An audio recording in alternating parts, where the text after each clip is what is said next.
É isso aí. Boa noite. Eu já estou aqui com a Carol. Eu vou falar, Carol, vou falar um pouquinho sobre você, tá? A gente está aqui em mais essa live do Corona Sem Neura, agora pelo YouTube, com muitos seguidores e falando sobre assuntos extremamente interessantes e importantes nessa fase que a gente está vivendo agora de pandemia e, sobretudo, com a missão de tirar a neura das pessoas, quer dizer, não é tirar a relevância do problema, né, mas tirar a neura das pessoas. Então, a doutora Carolina Nossetti é médica e consultora técnica em terapia canabinoide. Tá? A gente vai falar sobre cannabis e pandemia e potenciais de alívio, até mesmo de metodologia terapêutica. Bom, a Carol, ela tem, vou chamar de Carol, tá? Pode ser? Claro.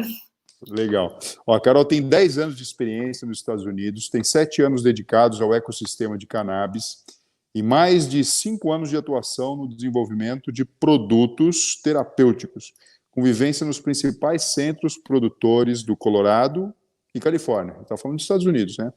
Como consultora técnica, diretora médica e científica também.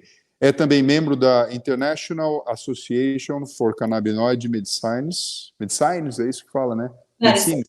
Medicines, que é o ICAM, né? Fundadora do International Cannabis Academy, que é o Intercam, empresa de educação, e fundadora da Interdoc, hub de profissionais que atuam com terapia canabinoide. Ó, o Instagram da Carol é @doutora, DRA, né?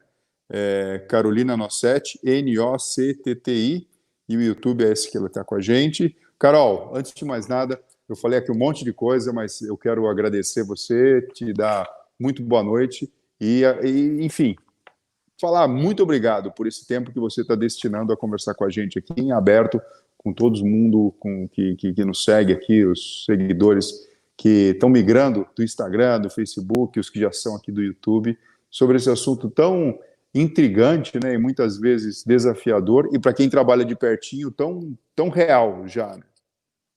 Obrigada, doutor. É um prazer estar aqui, falar desse assunto, principalmente na sua área, né? Neuro é uma área que tem tanto impacto, muitos pacientes com dificuldade de controle dos seus sintomas. Então, queria agradecer o convite, dizer que estou muito feliz de estar compartilhando isso aqui, nesse canal. Carol, é o seguinte, a gente organizou aqui umas 4 perguntas básicas, mas eu acho que isso aqui vai cercear a nossa conversa e a gente pode progredir. Só um instantinho. Ah, sim, assim, olha só, olha só. Quando a gente está nessa plataforma, que é o YouTube, existe um jargão, um jeito diferente de falar. Então é o seguinte, ó, você que está seguindo a gente, está vendo a minha conversa aqui com a Carol, curta, compartilhe, deixe seu comentário aqui, ative as notificações. Carol, você vê que a gente vai aprendendo a fazer um monte de coisa, né? E a vida tem que ser assim, né? Carol, fala uma coisa pra gente. O que é a cannabis? Tá? Porque a gente sabe que, assim, quando a gente fala no geral, todo mundo pensa, pô, eles estão falando de maconha. Não, é muito mais do que isso. Carol. Vamos lá. É uma planta complexa, mais de 480 compostos já documentados, é um uso milenar. São 3 categorias principais de compostos dentro dessa planta.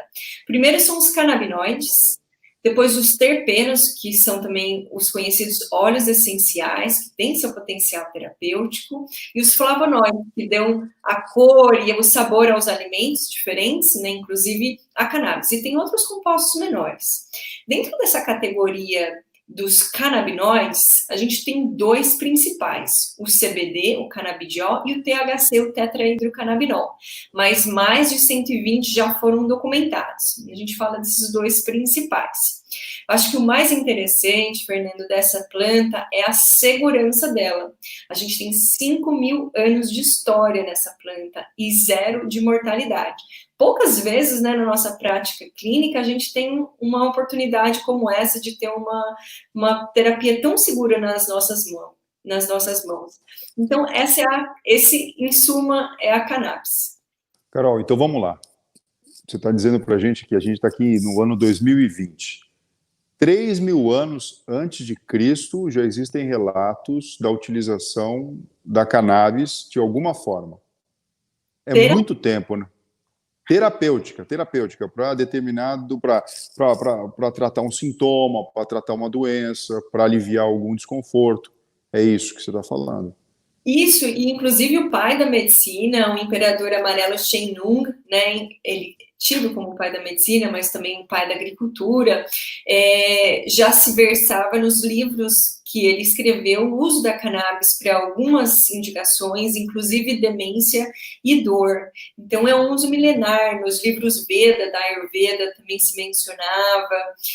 A primeira publicação com uso terapêutico foi em 1843 por um colega, William O'Shaughnessy. Então é descrito, Fernando, há muitos anos esse uso. E o uso não médico ainda é mais antigo, porque é uma commodity. Pode ser feito tecido, pode ser feito móvel, pode ser feito, tem vários usos, né, corriqueiros. Mas você estava falando aí de pode ser feito tecido. Eu lembro da escola, eu digo colegial, que se falava do cânhamo, né, que era umas cordas que quem trabalhava na navegação utilizava. E, na verdade, cânhamo é um anagrama. Se você muda o nome, vem justamente da maconha. Né? E não tem nada a ver de alucinógeno, né?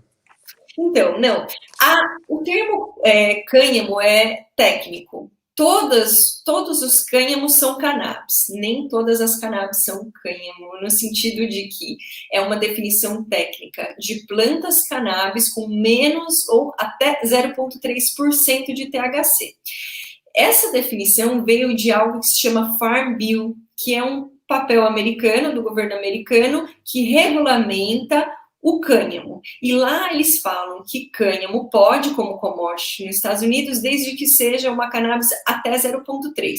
E se for mais de 0,3, você diz a porcentagem de THC, que é o componente capaz de alterar a percepção quando ingerido. É isso. Isso. É uma possibilidade. A ingesta do THC pode trazer algo que a gente descreve como euforia, ou seria uma felicidade. E se a gente exagera no ponto, pode trazer uma disforia para esse paciente, que é uma euforia desconfortável. Mas sim, é uma possibilidade. A gente é muito cuidadoso, né, na prática clínica, exatamente para não ter esse desconforto para os nossos pacientes. Agora sim, relembrando então, se você pudesse dividir as substâncias, são 3 classes. Uma delas, são 480 no total, é isso? Mais, um pouquinho mais. Uma parte são os canabinoides. E aqui dentro a gente tem 2 classes principais. O THC, que é o que acaba tendo efeito alucinógeno e acaba sendo responsável pelo grande preconceito que tem com a planta, e o canabidiol.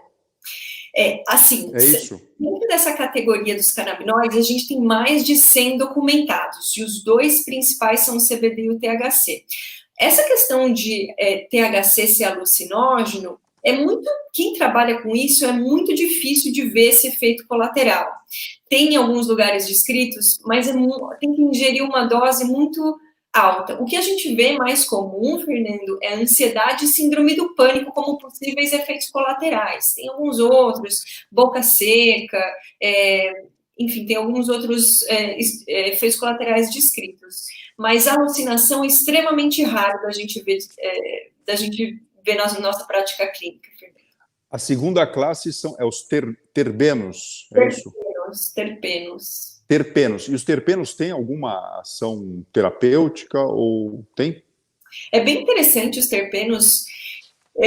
Inclusive o óleo da copaíba tem um terpeno beta-cariofileno que tem algumas plantas cannabis que agem modulando um dos receptores canabinoides que a gente tem no nosso corpo, que faz imunomodulação.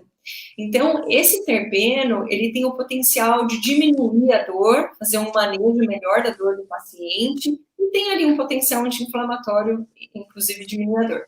Agora, tem centenas de outros terpenos que também têm o potencial de melhorar o padrão do sono, de melhorar o humor. Então, os terpenos são o que vão fazer é o que traz a peculiaridade em cada cepa, porque são centenas e centenas de cepas.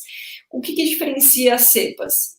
O terpeno, porque a quantidade de CBD e THC Varia um pouco entre as plantas, com certeza. Mas o que faz uma planta, por exemplo, dar energia ou tirar a energia da pessoa, né? Incentivar, estimular ou sedar, tem muito a ver com a questão dos terpenos, Fernando. Agora, Carol, como funciona, na verdade, a cannabis no corpo humano? Porque assim, a gente sabe que existem receptores. Bom, eu vou deixar você explicar, mas assim, eu queria que você explicasse o passo a passo para que todo mundo pudesse entender. Fala, pô, se tem efeito alucinógeno é porque eu tenho ela dentro do meu próprio corpo? Como é que isso funciona? Esse é um bom questionamento. Então, no nosso corpo, a gente tem um sistema endocannabinoide. A gente fala tanto da planta, né, Fernando? Então vamos lá, sistema endocannabinoide. Endo, que é um prefixo que significa que é de dentro do meu próprio corpo. E canabinoide, porque tem a ver com essas substâncias que existem na cannabis. Exato, doutor. A gente produz no nosso corpo os endocannabinoides, isso faz parte de um sistema. Então, o que é esse sistema do nosso corpo? São enzimas de síntese, então são componentes que ajudam a construir outros compostos, enzimas de degradação, então são compostos que destroem alguns componentes do nosso corpo, ligantes e receptores. Os ligantes e receptores são as nossas chaves e fechaduras. Então, as fechaduras do nosso corpo são os receptores canabinoides, CB1 e o CB2. Cada um tem uma localização mais específica no nosso corpo, apesar de eles estarem no corpo todo. E os ligantes, que são as chaves, dentro do nosso corpo, a gente tem os endocannabinoides. E é interessante que os nossos principais endocannabinoides, que são dois neurotransmissores, a anandamida e o 2-AG, são miméticos aos principais canabinoides da planta. Então, quando as pessoas mencionam, mas eu não gosto de cannabis, eu acho baboseira, tá falando que não gosta de si mesmo, porque a gente produz isso no nosso corpo, tá no colostro, naquele primeiro leite que o bebê toma, já tem. Então, a estrela da vez não é a cannabis, a estrela da vez é um sistema que a gente tem que modula todos os outros sistemas, e é um sistema muito interessante, Fernando, porque ele, modulando os outros, ele traz algo que se chama homeostase, que é o equilíbrio, ou tende ao equilíbrio do nosso corpo. Uma coisa que uma vez eu estudei e achei bem interessante, você falou da anandamida, esse é o nome, né? Anandamida. Uhum. E indivíduos que têm a oportunidade de praticar, por exemplo, provas aeróbicas como corrida, existe uma sensação, muitas vezes, de bem-estar, que não é por questão da endorfina, nem mesmo por serotonina, mas é por conta da anandamida, que acaba estimulando esse sistema endocannabinoide, por isso que tem aquele barato, aquela euforia, não só porque o indivíduo conseguiu cumprir a prova, mas é porque provavelmente esse sistema está sendo, enfim, utilizado naturalmente pelo próprio corpo, né? Exato, porque o sistema endocannabinoide também funciona no sistema de recompensa. E também esse bem-estar que já é descrito da anandamida. Inclusive, ananda vem do sânscrito, e a tradução em inglês é bliss, né? E em português é uma felicidade, mas é uma felicidade de plenitude, não uma felicidade de engraçado. E é interessante que muitos pacientes que usam os canabinoides, principalmente os óleos ricos em CBD, que não tem muita intimidade com o THC, eles mencionam isso, Fernando. Eles falam, olha, eu estou com uma sensação de plenitude. Então, é uma alegria sem ser exagerado. E é muito interessante a gente ver como, agora, quanto mais a gente lê, mais a gente vê descrito na literatura essa sensação de bem-estar que os canabinoides podem nos proporcionar. Então, assim, quando a gente fala de sistema endocannabinoide, existem dois neurotransmissores, a anandamida, que naturalmente já tem no nosso cérebro, no nosso sistema nervoso, e o outro que você falou... 2-AG, 2-AG. 2-AG. 2-AG, de como é que é? Araquidonoil glicerol. Aracnodoil glicerol. Então, são dois neurotransmissores. Esse segundo tem um nome mais difícil, mas enfim, ele existe dentro do nosso cérebro. E existem também dois receptores. Exato. Assim, o CB1, que o está... CB1 e o CB2. Exato. CB1 mais no sistema nervoso central e o CB2 mais em molécula, no sistema imune, né, em alguns lugares periféricos de uma maneira geral, mas CB2 imune, CB1 sistema nervoso central. Olha só, justamente a gente conversou a semana passada, foi a passada ou foi a retrasada? Foi a passada que a gente conversou, né, pessoalmente. E eu falei assim, puxa vida, eu quero conversar isso com você porque a gente está vivendo um momento tão diferente por conta da pandemia, a gente mesmo não imaginava que ia passar por isso, né, Carol? Enfim, é uma grande novidade. E aí, então, surge a hidroxicloroquina como vedete da discussão, aí por questão de polarização política ou não, ela vai para um lado, vai para o outro, aí o FDA fala uma coisa, a Lancet publica outra, mas moral da história, o que eu quero dizer é o seguinte, a gente sabe que a medicina não fecha tudo 100% e não tem um remédio que seja absoluto para tudo. E assim, quando a gente olha numa substância que tem uma planta, né, que tem uma história milenar aí entrelaçando na vida do ser humano, e você me fala, doutor, olha, tem o como é que é? CBD1? Não, CD1, não é isso? CB1 e CB2. CB1 e CB2. O CB1 está no cérebro. Então, tem correlação com os dois neurotransmissores que a gente falou. E o CB2 está justamente no sistema imunológico. E quando a gente está falando de coronavírus, a gente está falando de micro-organismo, a gente está falando de uma infecção viral que em 80% dos casos tem quase que não aparece o sintoma, 20% existe um sintoma que necessita até mesmo hospitalização, e 5% dessa turma aí, às vezes, precisa até ir para a UTI, a gente sabe que é justamente o medo e o pânico que muitas pessoas estão passando. A minha pergunta é a seguinte, pelo menos no racional teórico, tá? Porque se agora a vedete, a boneca da vez agora, é a hidroxicloroquina, e agora saiu alguma coisa também dizendo aí do corticoide, né? O que a gente imagina que o corticoide, de fato, vai modular alguma coisa no sistema imunológico. Existe alguma relação possível entre a própria cannabis e um potencial efeito terapêutico numa situação de uma infecção, como, por exemplo, pelo coronavírus? Infelizmente, a gente não consegue fazer essa correlação direta. Existe um artigo que foi recentemente publicado que menciona uma correlação até na forma com que o vírus entra no nosso corpo, que é um receptor que lida com a água do nosso corpo. Mas, infelizmente, Fernanda, a gente não consegue fazer essa correlação. O que a gente consegue considerar é como os canabinoides já influenciam o nosso sistema imune, independente de coronavírus. Isso a gente pode falar, porque está descrito em artigos. Os canabinoides, eles têm o potencial de modular o nosso sistema imunológico.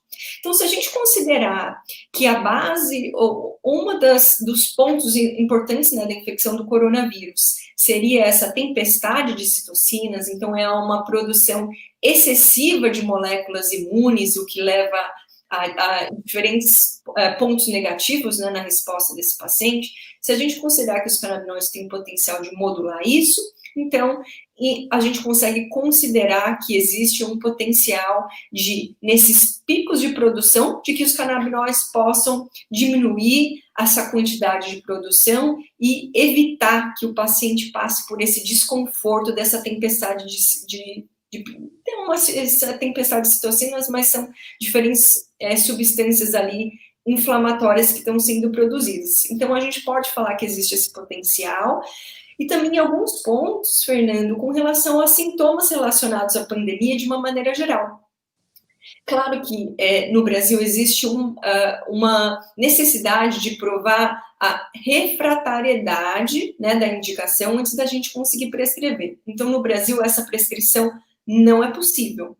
Agora, em lidar com sintomas referentes à pandemia, por exemplo, ansiedade, a cannabis tem um potencial já descrito, ansiedade, melhora do sono, distúrbios do humor. Um outro ponto que a gente vê descrito em alguns artigos, ainda não como estudo clínico em diferentes fases, mas síndrome do estresse pós-traumático, que muitos dos nossos colegas, né, Fernando, estão sentindo isso na pele, a impotência, né, no dia a dia da linha de frente. Então, síndrome do estresse pós-traumático definitivamente seria uma outra opção que a gente vê um potencial. Mas, de uma maneira geral, ansiedade, insônia, distúrbios do humor seriam boas indicações fora do Brasil para o uso dessa terapia. Agora, Carol, vamos falar um pouquinho na prática, tá? Quando a gente fala da utilização da cannabis do ponto de vista medicinal, eu acho que a gente tem que ir quebrando o preconceito para que todos possam entender de fato o que a gente está falando. Então, a gente já percebeu que existem 2 neurotransmissores, existem 2 receptores, e isso já está funcionando. Quer a gente saiba o que é maconha, o que não é maconha, o que é cannabis, o que não é cannabis, isso aí já está funcionando, já faz parte do nosso sistema neurológico de uma forma natural, sem neura nenhuma, sem problema nenhum. Não é disso que a gente está falando. Agora, sim, do ponto de vista medicinal, quando você vai fazer uma aplicação, ou você deseja que partes desses elementos da cannabis possam ser utilizados, então, do ponto de vista terapêutico, ou porque você vai oferecer algo que faça a vez aí da anandamida ou do 2-AG, não é isso? Que fica mais fácil de falar do que aquele nome grandão, né? Porque, na verdade, você vai acabar brincando um pouco com essa questão, quando a gente fala modular, é isso, né? Olha, eu vou jogar um pouquinho mais de algo que faça esse papel, e por isso eu venho sensibilizar e utilizar aqueles receptores, o que vai fazer uma célula trabalhar mais, trabalhar melhor, ou ficar um pouco mais tranquila, né? Mas o que eu quero dizer é o seguinte, não tem nada a ver com o cigarro fumado a partir da folha preparada, que muitas vezes é feito uso recreativo. Não é nada disso que a gente está falando, né? Olha, Fernando, a planta é a mesma. A intenção que muda nas pessoas. Tem pessoas que utilizam essa planta de forma religiosa, tem pessoas que usam de forma adulta e tem pessoas que usam isso de forma medicinal ou terapêutica. Então, varia muito a intenção. Na medicina, a gente não utiliza a forma fumada, não é algo que a gente está acostumado, mesmo porque a queima, o calor, não é positivo no nosso tecido pulmonar. Então, a gente, como médicos, a gente não recomenda isso de forma alguma. Tem alguns estudos, por exemplo, dentro de hospitais em Israel, que são grandes produtores de artigos científicos e estudos clínicos, que mencionam o uso de vaporização. Então, o mais próximo que eu posso trazer disso, dessa forma de consumo, Fernando, seria uma vaporização, que alguns pacientes usam dentro de hospitais em Israel para dor em câncer. Isso está sendo produzido em termos de pesquisa lá. Mas a maioria dos pacientes, eles usam de outra forma. E aqui no Brasil, a gente, como médico, não pode fazer prescrição para vaporização e nem na forma fumada ninguém faz, já não se faz, né? Quando você fala vaporização, é alguma coisa que parece um pouco o narguile, por exemplo? É mais ou menos isso ou não é isso? É diferente? É um vapor. É que o narguile, ele tem uma queima, né? Se queima, passa a fumaça da queima e aquilo é absorvido. Aquilo ali ainda é fumaça. Então, a gente não pode considerar que aquilo é uma vaporização. A vaporização normalmente é feita em cerâmica. É como se fosse um forninho. Se a gente considerar que é um forno pequenininho, se você coloca a flor da cannabis num forno, ele vai sair o vapor, não vai sair a fumaça. Então, a diferença, Fernando, é que é fumaça, quando você queima, você cria uma fumaça, e quando você esquenta, você cria uma vaporização. Ou seja, é alguma coisa muito parecido com o que a gente usa para aplicar, por exemplo, os óleos essenciais, talvez, que você tem. É mais ou menos isso, é mais ou menos por aí. Perfeito. Mas isso é só em Israel. Aqui no Brasil, não tem essa forma de utilização do ponto de vista médico, muito menos. Então, aqui para a gente quebrar o preconceito, porque quem muitas vezes fica pensando que a gente está falando da droga, né, que muitas vezes ela tem relação direta com o narcotráfico, não é disso que a gente está falando. Ela é apresentada em forma de uma solução, ou então, talvez de um comprimido, mas eu acho que é mais solução, né? A gente, aqui no Brasil, a gente tem acesso aos óleos, né? E aí pode ser um extrato um pouco mais concentrado, pode ser um óleo mais diluído, mas essa é a forma oral. Aí a cápsula, não existe comprimido, existe cápsula e o óleo dentro dessa cápsula. Outras formas de consumo aqui no Brasil são, por exemplo, o formato tópico, e tem uma associação na Paraíba, a Abras, que produz um produto intranasal, que é usado bastante em epilepsia refratária como resgate. Como a gente estava conversando, Fernando, um pouco mais cedo, a planta é a mesma, o uso é diferente. Agora, aqui no Brasil, a gente não pode fazer, e os médicos não estão incentivando o uso adulto dessa planta. A nossa conversa é estritamente o uso terapêutico, e a gente precisa separar esse aqui no Brasil, o único uso permitido é o uso terapêutico para esses pacientes. Agora sim, falando mais do que a possível aplicação numa situação de pandemia do coronavírus, quais são os usos terapêuticos, Carol? Hoje, Fernando, os pacientes que entram na Anvisa, né, estão entrando na Anvisa por pedido de importação, a maioria deles são para indicação de epilepsia refratária, autismo, dor crônica, doença de Alzheimer, doença de Parkinson e pacientes usando quimioterápicos. Não só os pacientes oncológicos, mas outros pacientes que também fazem uso desses quimioterápicos. Algumas outras indicações que estão aumentando e também estão presentes nessa lista: depressão, insônia, esquizofrenia, doença de Crohn, retocolite ulcerativa. Não então num número tão grande de pedidos, mas ainda assim aumentando aos poucos. Mas os primeiros são números maiores. Agora, o que você disse é o seguinte: segundo a legislação daqui, ou a prática clínica propriamente dita, você só começa a tratar alguém que já fez uso de outros remédios, talvez consagrados, e que de alguma forma foram esgotadas as possibilidades. Ou você já tem a prerrogativa de lançar mão da cannabis como primeira linha terapêutica? Esse é um desafio. A gente precisa, pelo nosso conselho e pela Anvisa, mostrar a refratariedade no caso. Agora, tem uma situação, Fernando, que a gente não precisa, que é no caso dos pacientes autistas. Por quê? Não existe uma medicação de autismo na farmácia. Então, de largada, a gente já sabe que é uma indicação pela refratariedade no caso desses pacientes autistas. Agora, independente da Anvisa, no nosso conselho, a gente tem algo que se chama ato médico, que nos permite ter uma autonomia de tomada de decisão entre o paciente e o médico. Então, essa é uma conversa que a gente tem que ter com o nosso paciente com o seu médico, porque é sagrado que o médico e o paciente decidem e ninguém pode interferir. Então, por ser uma decisão, sugiro que cada um converse com o seu médico para entender se essa é uma possibilidade. O que você está falando, Carol, é a mesma coisa da situação quando a gente fala do uso da cloroquina para o coronavírus, né? Ou seja, o pessoal fala, poxa vida, o governo federal, nenhum governo está mandando tomar nada, só deixou disponível, e o médico junto com o paciente, se acharem que faz sentido e optarem por aquele caminho, eles podem fazer uso e não vão estar fazendo uma coisa que seja irregular. Posso pensar igual e falar igual, não é isso? Perfeito, Fernando. Exatamente isso. É uma questão de opção. Não é obrigatoriedade. Quem não gosta de cannabis não vai precisar consumir cannabis, como quem não gosta de cloroquina não precisa tomar. Mas a gente precisa ter liberdade. Se existe uma opção, e é uma opção que tem um potencial terapêutico, por que não a gente poder ter acesso? E aí sim, exatamente o que foi mencionado, isso é uma decisão entre médico e paciente. A gente pode sim usar essa analogia. Agora, Carol, vamos tentar fazer aqui um bate-bola. Você deu falou vários diagnósticos, né?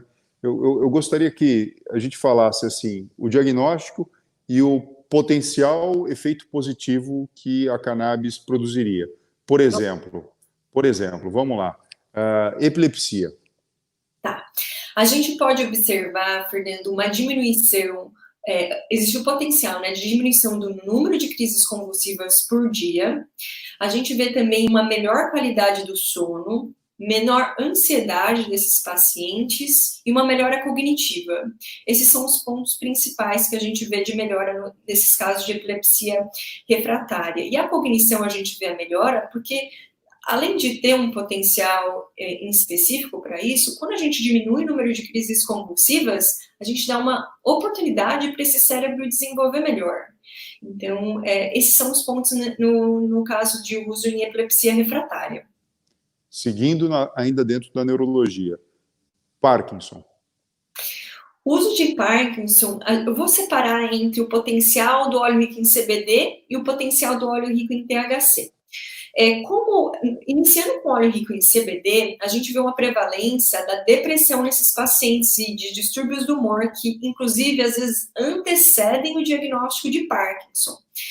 Então, nesses casos, a depressão pode ser melhorada com o uso de óleo rico em CBD, a ansiedade, até o tremor da ansiedade, que às vezes o paciente usa álcool para diminuir essa ansiedade, porque alguns desses pacientes se sentem desconfortáveis com os amigos verem o tremor. Então, eles ficam um pouco ansiosos e tremem um pouco mais. Esse tremor da ansiedade diminui. Parte da espasticidade nesses pacientes pode ser controlada com óleo rico em CBD. Então, ansiedade, um pouco do tremor da ansiedade, distúrbios do sono e distúrbios do humor. Esse é o óleo rico em CBD. O óleo rico em THC, ele tem um uso no tremor base. Então, o tremor do Parkinson, ele não vai resolver com óleo rico em CBD. Por quê? Na região do cérebro, onde a gente tem o desafio com o Parkinson, ali os receptores são CB1, que tem uma relação com THC, não com CBD. Então, para tremores de Parkinson, o óleo rico em THC pode ter um potencial terapêutico impactante de forma positiva. Um outro ponto é na espasticidade. Inclusive, Fernando, na farmácia hoje existe um produto que é derivado da planta, apesar de ser um produto isolado, não tem todos esses componentes da planta, mas ele é usado para espasticidade, não do Parkinson, da esclerose múltipla, mas também pode ser usado, a gente vê um potencial de uso do THC em casos diversos de espasticidade. Quer dizer, aquela rigidez que o paciente parkinsoniano apresenta para se movimentar, às vezes para manter a postura, ela tem um potencial de melhora com a utilização do canabidiol. Perfeito, não só do CBD, mas do THC também. Do THC também. E o Alzheimer? Porque aí, na verdade, é quando o indivíduo tem preconceito, ele fala, para com isso, se o indivíduo foi lá e usou alguma coisa parecida com a maconha, ficou devagar, ficou lerdo, ficou doidão, aí você vai pegar uma pessoa que tem um quadro demencial e vai trabalhar com esse princípio? Eu tô falando aqui para provocar, entendeu? Para justamente, porque eu tenho certeza que muita gente está escutando aqui, muitas vezes pensa isso, não tem para quem perguntar, e a nossa missão aqui nessa live é justamente quebrar o preconceito, expandir a cabeça das pessoas e mostrar, na verdade, que existe um campo muito rico de entendimento de toda essa questão farmacológica envolvida no processo do cannabis. Então, conta pra gente. Perfeita a sua colocação, e é isso mesmo, a realidade é quando bate na nossa casa, aí às vezes a gente é meio forçado a reavaliar nossos conceitos, mas esse é um potencial que não devia ser negligenciado, porque esses pacientes, Fernando, têm uma dificuldade enorme, né, de melhora da função motora, cognitiva. Nos pacientes com Alzheimer, a gente vê melhora da ansiedade, melhora dos distúrbios do humor, sono, algumas vezes da agressividade, tristeza. Alguns pacientes, eles têm ganho de função, então alguns deles, por diminuir a dor, também é um outro potencial nesses pacientes idosos, né? Eles conseguem se movimentar melhor, ter mais energia. Tem um vídeo do senhor Ivo, que eu recomendo que as pessoas busquem no YouTube, que é um senhor que tinha muita agressividade, dá para ver no vídeo do senhor Ivo ele agredindo os familiares, e os familiares muito tristes, e não conseguia comer sozinho. Depois eles... Carol, vamos fazer isso. Deixa eu perguntar aqui para o meu pessoal se é possível depois a gente colocar esse link. É possível a gente colocar esse link junto com esse vídeo embaixo para o pessoal poder assistir? A gente vai fazer isso. Quando acabar aqui a live, na hora eu vou salvar e as pessoas podem assistir justamente isso que você está falando do senhor Ivo. É bem interessante também na parte de seletividade alimentar, que a gente também observa nos pacientes autistas. É difícil desses idosos comerem tudo, é difícil. Eles têm uma melhor. E a gente vê uma melhora nessa seletividade alimentar também. Alguns artigos científicos mostram uma diminuição da deposição de placas beta-amiloides, não vou entrar aqui em detalhes do que são, mas fazem parte da demência, da doença de Alzheimer. E essas placas podem ser diminuídas com o uso de canabinoides. É um potencial. A gente não tem estudos em várias fases como a gente gostaria, mas a gente observa sim, Fernando, na nossa prática clínica. Melhora do humor, melhora da ansiedade, do sono, cognição, tanto memória quanto foco, e um convívio melhor social e essa menor seletividade alimentar. Você falou já de outra doença neurológica, que é a esclerose múltipla, que basicamente acaba sendo uma doença autoimune que gera lesões do sistema nervoso e, como forma de resposta sequelar, o indivíduo fica com a espasticidade. E já existe, inclusive, um remédio na farmácia à base do canabidiol, né, que está liberado, não é isso? Que CBD. Pode ser utilizado, CBD, que, na verdade, já tem o seu papel e a sua utilização. Agora, ansiedade e depressão, melhora a sintomatologia? A gente vê na prática clínica, mas a gente não tem estudo suficiente mostrando a resposta dos canabinoides em depressão. Ansiedade, sim, inclusive a gente tem um estudo de alguns colegas da USP Ribeirão mencionando o potencial do CBD como ansiolítico. Inclusive eles têm um estudo lá que é interessante do uso do CBD em fobia social. Eles fizeram uma análise com um grupo pequeno de pessoas, como que um pré-tratamento, um uso dos canabinoides antes de alguém falar em público, como que influenciaria? E realmente os pacientes tiveram uma resposta melhor quando eles usavam os canabinoides antes dessa exposição pública. Agora, assim, como funciona para a pessoa utilizar o canabinoide? Eu digo assim, o canabinoide, eu entendo, a cannabis como um todo, do ponto de vista prático, ela vai no médico. Eu tenho certeza que a maior parte dos profissionais ainda já entendem isso que a gente está falando, mas não sabe exatamente como fazer a prescrição. E a partir do momento que faz a prescrição, a gente sabe que isso não está disponível em todas as suas possibilidades de combinações de CBD, com THC e assim vai, na farmácia que a gente tem ali na esquina de casa. Como é que funciona toda essa relação entre o paciente ter o diagnóstico, ter tentado diversos tratamentos, não ter melhora, aí ele chega no médico dele, ele conversa, o médico até fala, olha, isso pode funcionar, mas não sei como que eu posso prescrever, aí de repente vem uma ideia, aí a Anvisa, que não tem nada a ver ali com o consultório, aparece na figura ali, esse remédio vem de fora, como é que é esse universo que está hoje em dia funcionando e para onde, na verdade, você que é especialista, tem aí o seu foco de falar, puxa vida, eu preciso trazer isso para o povo brasileiro porque existe um benefício terapêutico e muitas vezes essas dificuldades burocráticas não permitem que a substância encontre o paciente e o paciente encontre uma qualidade de vida. Perfeito. É um desafio mesmo. Eu vou separar em duas partes, porque hoje o acesso a essa planta é feito por meio de 2 RDCs. Mas, de qualquer forma, o primeiro passo é uma consulta médica, que aí, depois desse diagnóstico, o médico vai avaliar se a cannabis é uma indicação para esse caso ou não. Então, as 2 RDCs, uma é a 327 de 2019, que foi feita RDC é uma resolução, é isso? Resolução da Anvisa. Tá. E aí essa resolução da Anvisa, ela regulamenta a comercialização de produtos derivados de cannabis nas farmácias.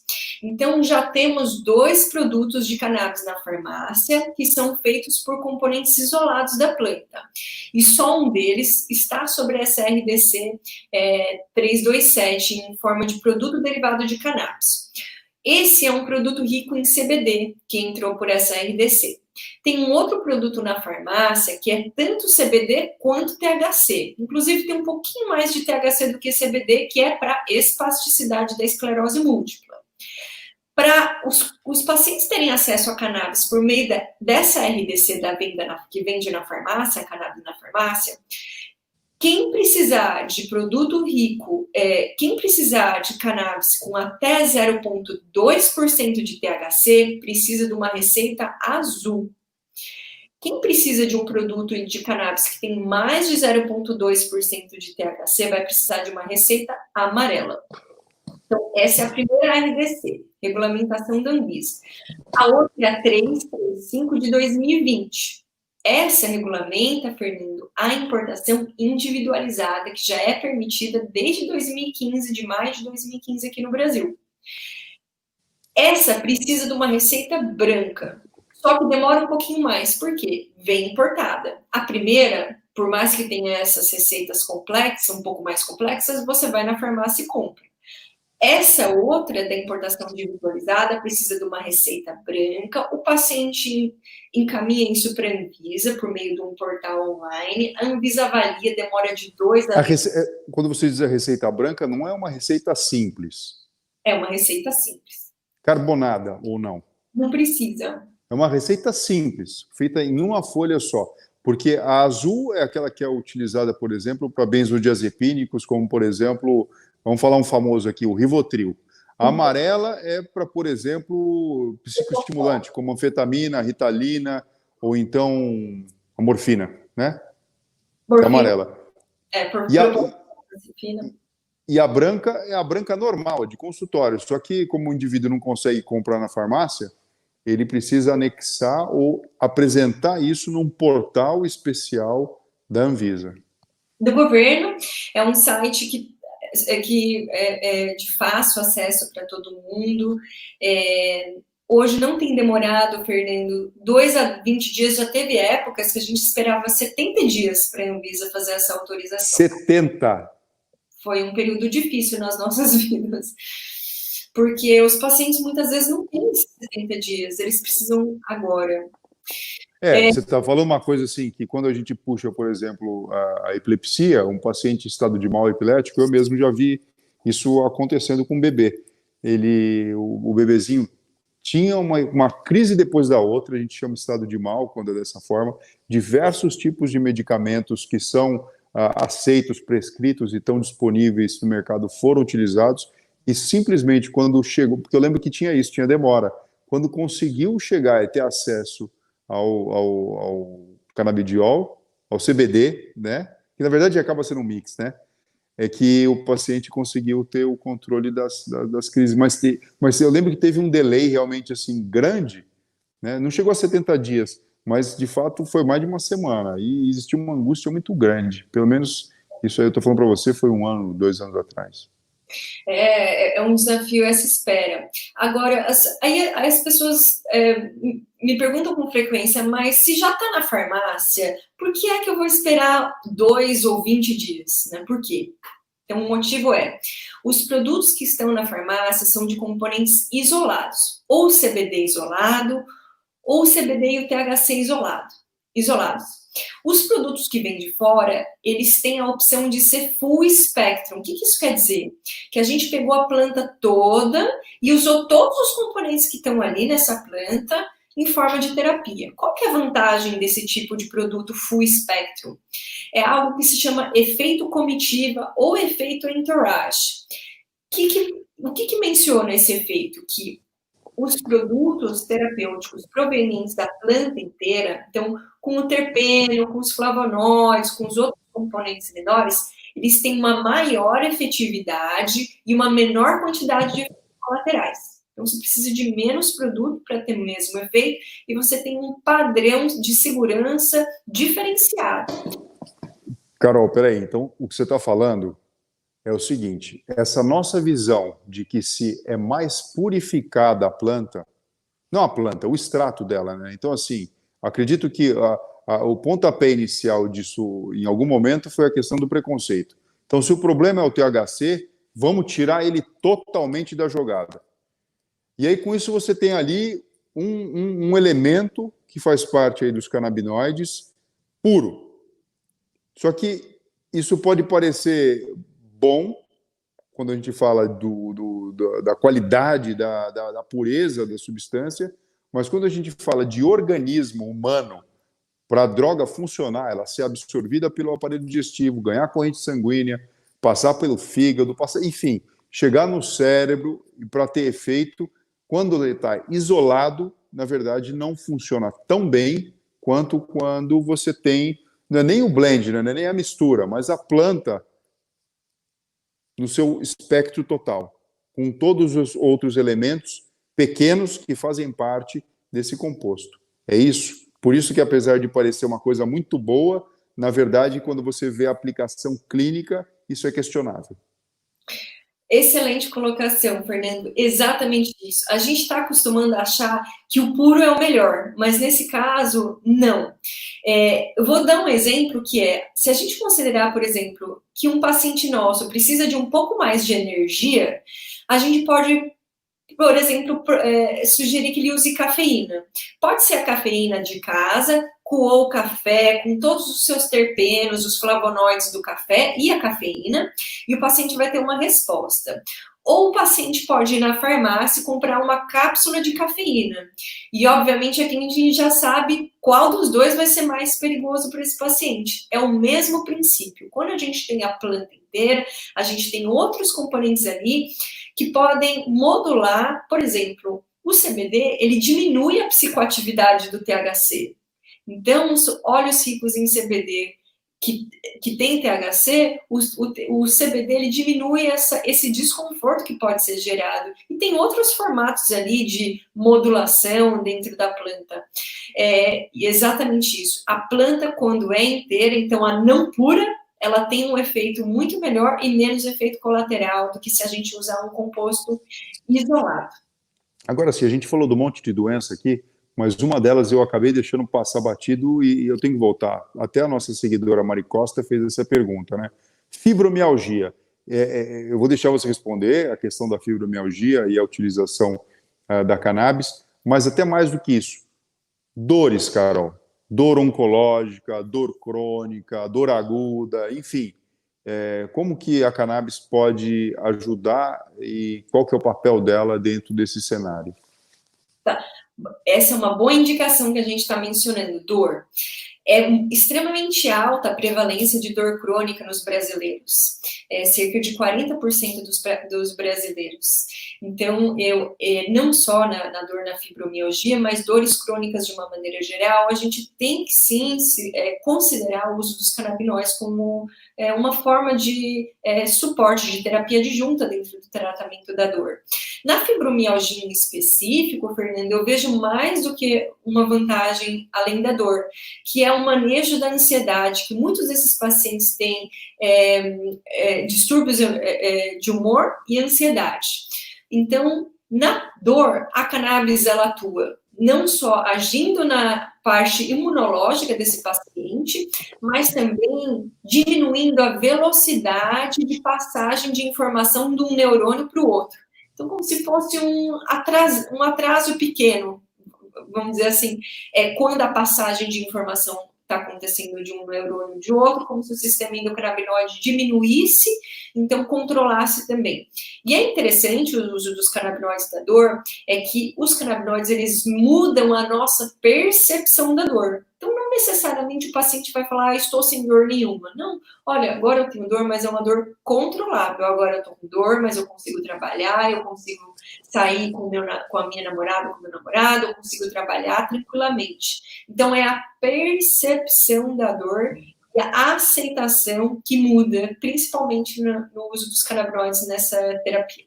Olha só, você fala isso e o que me vem na cabeça, né? A gente que trabalha com neurociência acaba cruzando um monte de informação e a gente percebe que os caminhos, as vias, né, elas realmente se imbricam. Quando você fala, olha, Fernando, a dor continua lá, não é que é um analgésico que tomou, a dor sumiu, não é isso. Mas a equivalência emocional que eu vou dar para aquela dor, a bola que eu vou dar para aquela dor, ela vai ser, na verdade, modulada e pode ser reduzida. Na hipnose, pacientes que têm dor crônica ou muitas vezes são refratários a diversos tipos de medicamento ou não podem fazer a utilização, que têm a possibilidade de serem tratados com a hipnose, eles experimentam, ou pelo menos relatam a mesma sensação. A dor está lá ainda, só que vira uma dor que, enfim, ela é tolerável, ou então você até esquece quando está tendo momentos felizes, como você falou, o indivíduo saiu com o namorado, com a namorada, ou então foi fazer um passeio, e antes não podia nem fazer isso, e de repente consegue voltar para um caminho normal. O que eu quero dizer com isso? Bom, parece até que a hipnose, em algum momento, ela vai, de alguma forma, lançar mão ou utilizar caminhos parecidos com esse que você está descrevendo. E dor, né, acaba sendo considerado o quinto sinal vital, né? Está presente em, enfim, um grande número de doenças e patologias. Esse manejo de dor, pela prevalência, né, por muitas pessoas terem a dor, eu acho que a gente tem essa opção. Talvez a gente descubra que hipnose tenha mecanismos relacionados com o sistema endocannabinoide, eu não ia me espantar.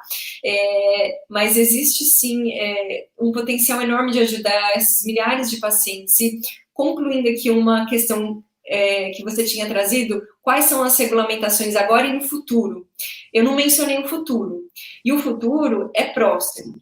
Tem uma PL, a PL 399 de 2015, que vai ser votada em breve na Câmara dos Deputados.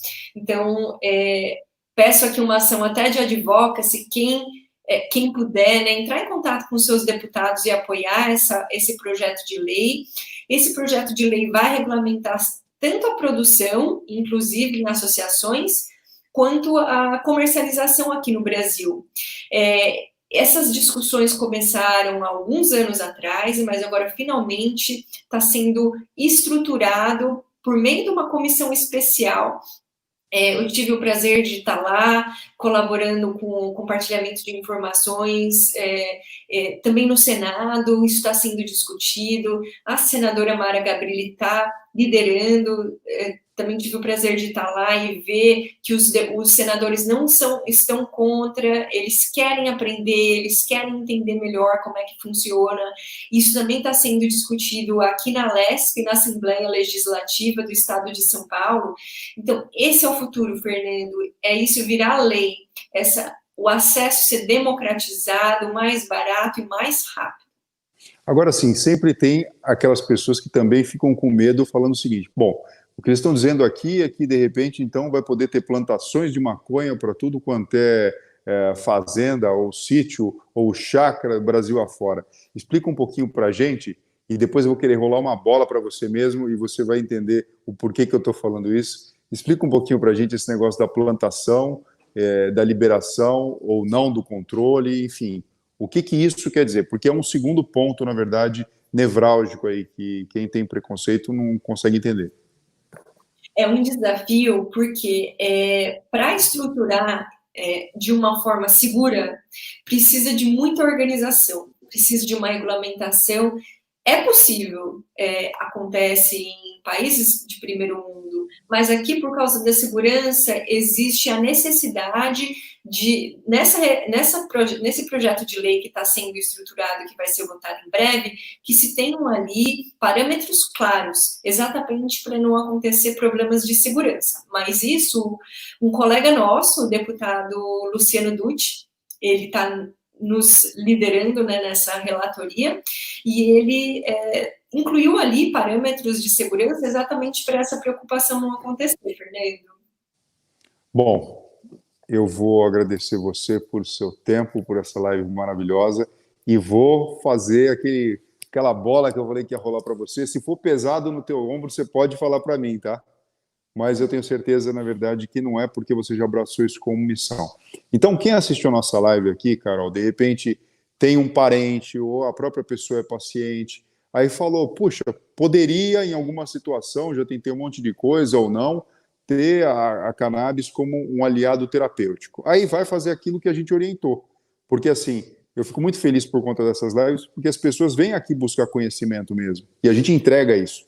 Aí ela vai fazer aquilo lá, Carol. Vai chegar para o médico dela, para o clínico, às vezes é o médico do plano, entendeu? Que entrou dentro da vida da pessoa de uma forma rápida, porque assim, a realidade é essa, né? A gente fala médico, mas nem todo mundo tem uma oportunidade de ter um médico que possa fazer o seu segmento, que faça, por exemplo, a puericultura e depois vira o clínico geral do paciente, quem sabe até o próprio geriatra, né?